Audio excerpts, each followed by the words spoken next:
मंगलम भगवान वीरो मंगलम गौतमो गणी मंगलम कुंद कुंदाद्यो जैन धर्मोस्तु मंगलम सर्वमंगल मांगल्यम सर्वकल्याणकारकं प्रधानं सर्वधर्माणां जैनं जेतु शासनं जैनम जेतु शासनम। देवादिदेव 1008 श्री वासपूजनाथ भगवान की जय। परम पूज्य आचार्य गुरुदेव श्री विद्यासागर महाराज की जय। मुनि श्री विमल सागर महाराज की जय। उत्तम संयम धर्म की जय। परम पूज्य मुनिवर श्री अनंत सागर जी महाराज की जय हो। मुनि संघ की जय हो। उत्तम संयम धर्म को लेकर गुरुदेव ने उत्तम संयम के दिन यही बात कही थी कि संयम का अर्थ होता है लगाम और असंयम का अर्थ होता है बेलगाम। बस इसका यही तो सार है। जो संयमी होते हैं वो इंद्रिय और मन पर लगाम रखते हैं, तभी उनका संयम का पालन होता है, उनकी असंख्यात गुनी कर्म की निर्जरा होती है। और जो असंयमी होते हैं उन पर किसी तरह का कोई लगाम नहीं। संयम पर आगम का भी लगाम है, अपने गुरु का भी लगाम है और अपने वृत्तों का भी लगाम है। पर असंयमी को तो जब जो करना सो करना, क्योंकि महाराज हम असंयमी हैं। पर आगम को देखेंगे घर उठा के तो केवल महावृत्तों और अणुवृत्तियों का ही संयम नहीं होता है। जो महावृत्ति और अणुवृत्ति के अलावा भी जो होते हैं उनका भी कुछ संयम हुआ करता है। वे स्वच्छंद नहीं होते हैं, पर जो स्वच्छंद होते हैं उनकी क्या दशा होती है वह भी कथाएं आगम में मिलती हैं। तो इस तरह की जो मन पर नियंत्रण नहीं रखते हैं संयमी वही होते हैं जो मन और इंद्रियों के अंडर में नहीं रहते, मन और इंद्रियों को अपने अंडर में रखते हैं। वह अपने वृत्तों के अनुसार जैसा चाहते हैं इंद्रियां और मन वैसा काम करती हैं। पर जो असंयमी होते हैं वो मन और इंद्रियों के गुलाम होते हैं। जब भी जो फरमाश मन ने की, इंद्री ने की, तो हम तुरंत उसकी पूर्ति करना, चाहे रात के 12 बजे हो और चाहे रात के 2 बजे हो। तो अब ये है साधन आज वर्तमान में ऐसे हैं कि जब तक इंद्रिय और मन की गुलामी करना है, पूरी रात है पूरी रात करते रहो। क्यों? क्योंकि हम महाराज असंयमी हैं। पर असंयमी का परिणाम क्या निकलता है ये तो विचार करें ना।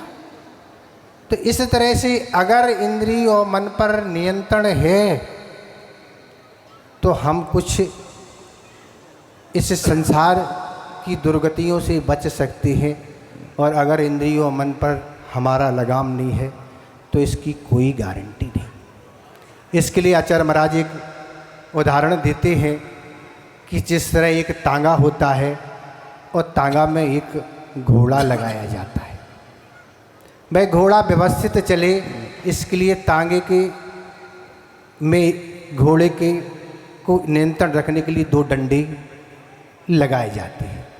उसके आँठों में पट्टी भी लगाई जाती है और एक लगाम भी घोड़े में जो गले में लगाम होती है वह भी तांगा चलाने वाले चालक के हाथ में होती है और एक हंटर भी उसके हाथ में होता है। तांगा आपने देखा हमें नहीं पता, क्योंकि आप तो बहुत क्या है मॉडर्न ज़माने के लोग हैं, शायद आप लोगों ने देखा नहीं, हमें नहीं पता, पर हमने तो देखा है।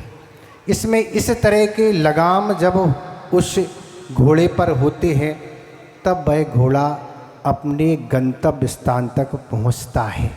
अंततः वह घोड़ा अपने गंतव्य स्थान तक पहुंच नहीं सकता। इसी तरह अगर ऐसे लगाम आपके मन पर हैं तो आप आगामी जीवन को सुंदर बना सकते हैं। अन्यथा कोई भी पता नहीं कहाँ हम पहुँचेंगे, कौन सी दुर्गति के पात्र बनेंगे, इसकी कोई गारंटी नहीं। तो इसलिए दोनों जो डंडे लगे हैं जिससे घोड़ा उस तांगे से बाहर ना हो सके, पट्टियाँ किस लिए लगी हैं कि आजू बाजू झांके ना, अगर वो आजू बाजू झांकेगा तो वो चल ही नहीं पाएगा। और लगाम इसलिए है कि जिस दिशा में वह चालक उसको ले जाना चाहता है उस दिशा में वह घोड़ा चले। और हंटर इसलिए है कि लगाम के बाद भी वह नियंत्रण में नहीं है तो चावों को हंटर के माध्यम से उसको नियंत्रण में किया जाता है। इसी तरह इस संयमी की स्थितियाँ होती हैं। अगर संयमी का जीवन भी अगर मनो इंद्रिय में लगाम नहीं है, उसका गुलाम बन गया तो उसका संयम रह नहीं सकता। और संयम जब नहीं रहेगा तो फिर संयमी और असंयमी का कोई भेद नहीं रहता। तो इस तरह की मन की गुलामी में लगे हुए हैं। आचार्य महाराज यही कहते थे कि लोग यही कहते हम किसी के गुलाम नहीं हैं महाराज, हम किसी की गुलामी नहीं करते हैं।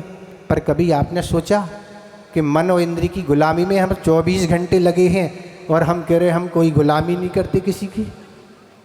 तो इन शब्दों को परिवर्तन करना होगा, इस मान्यता को समाप्त करना होगा। जब आप मन और इंद्रियों को नियंत्रण कर लेंगे तब हम ये मानेंगे कि आप गुलामी से रहित हो चुके। अभी गुलामी से आप रहित नहीं हो सके।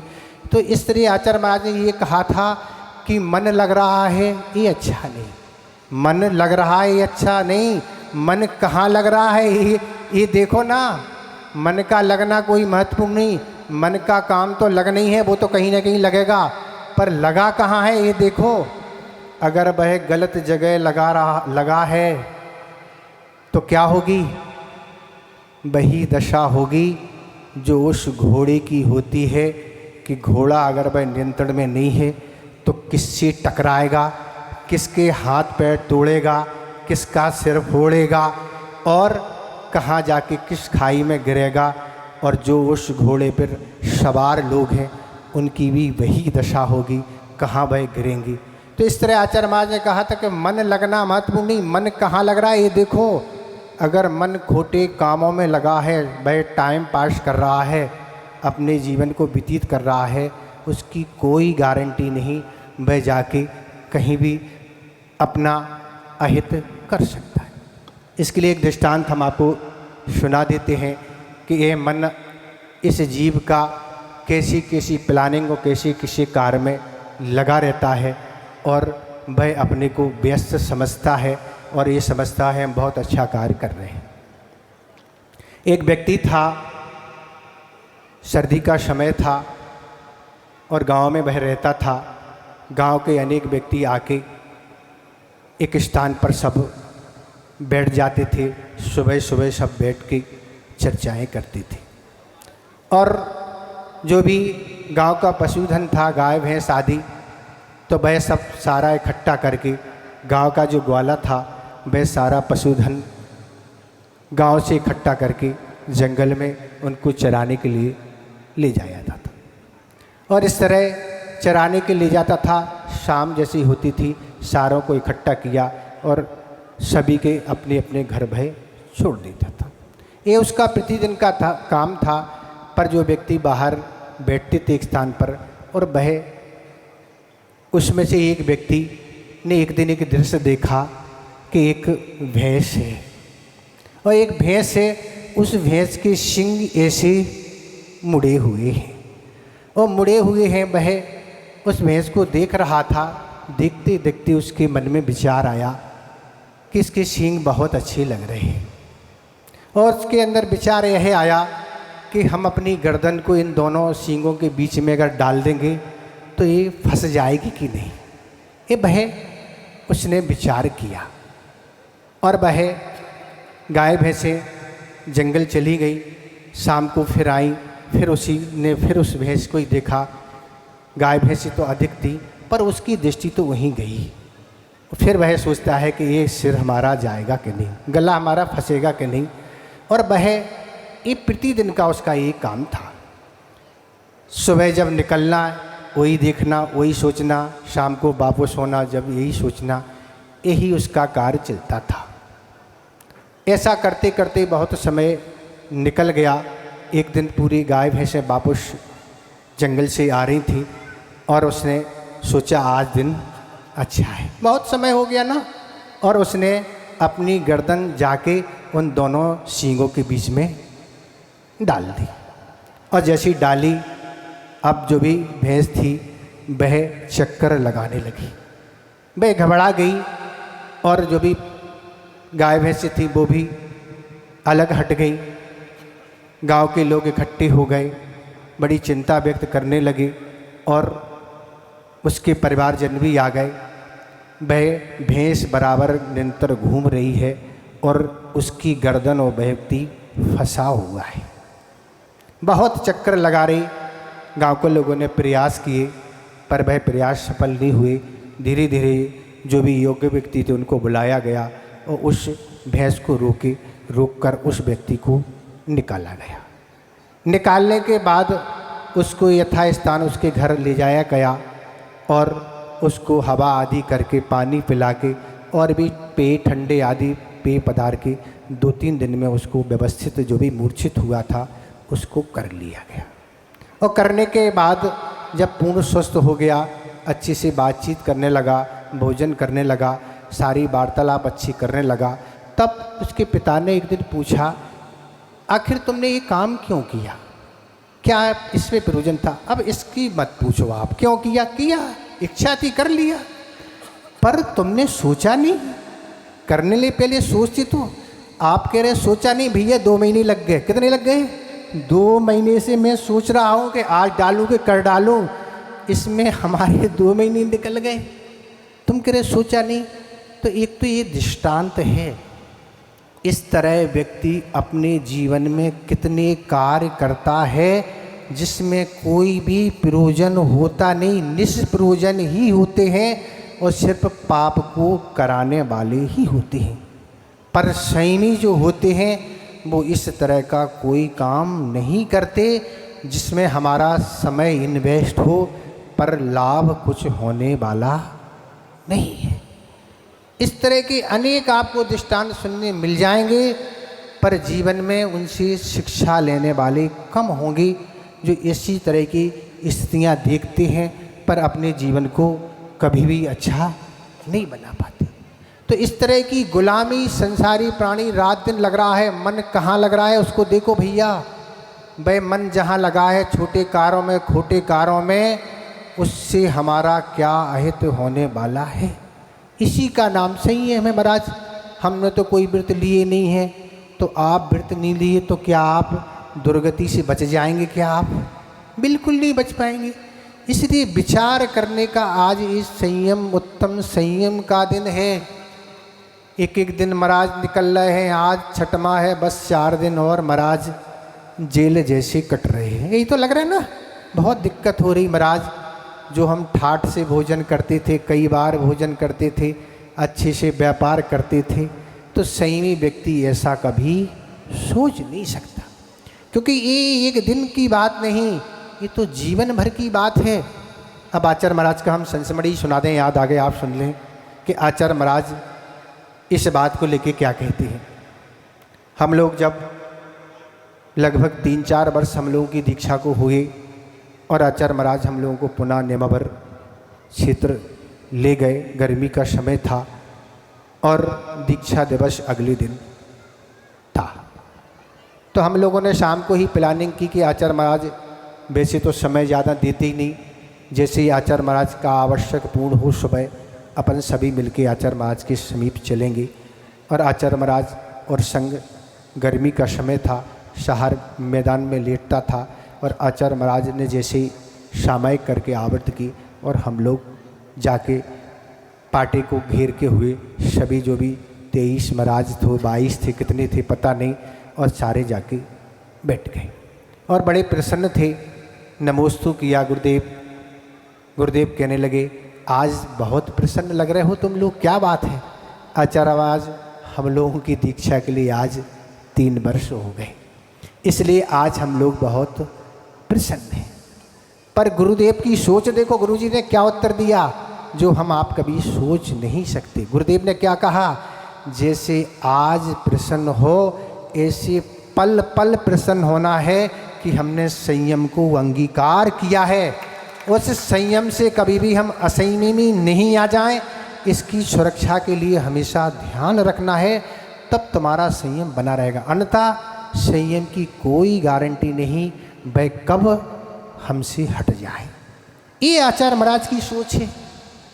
तो इस तरह की वृत्ति रखने वाले ही साधक हुआ करते हैं और वह साधना में रहते हुए अपने लक्ष्य को प्राप्त कर लेते हैं।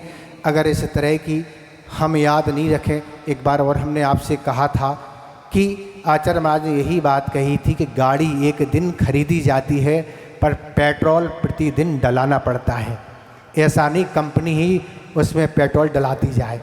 कंपनी ने तो गाड़ी दे दी, पेट्रोल आपको डलाना है, व्रत गुरुदेव ने दे दिए, पर भावना और सावधानी आपको प्रतिदिन रखना है, तब जाके उस संयम का पालन हो सकेगा। अन्यथा यूँ, क्योंकि सिद्धांत ग्रंथों में अनेक उदाहरण हैं। वह उपशम श्रेणी चलने वाले निगोदों की यात्रा कर लेते हैं, क्या कोई गारंटी है? क्या किसी की कोई गारंटी नहीं।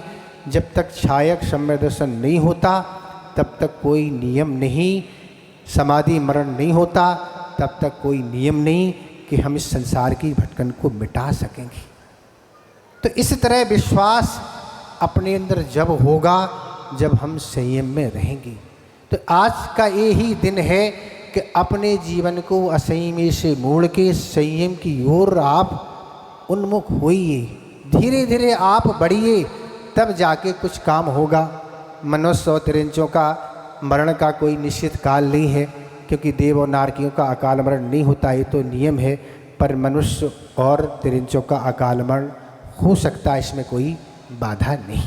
इसलिए कभी भी कोई भी स्थिति घटित हो सकती है। आज का ज़माना तो बहुत खतरनाक है, वाहनों की स्पीड बहुत है, धोखेबाजी बहुत है, लूट मार और भी तरह तरह के लोग आज हैं। तो कभी भी धोखा कर सकते हैं। वह धोखा आपके साथ घटित ना हो, उससे पहले आप अपने जीवन को संयमित बना लें।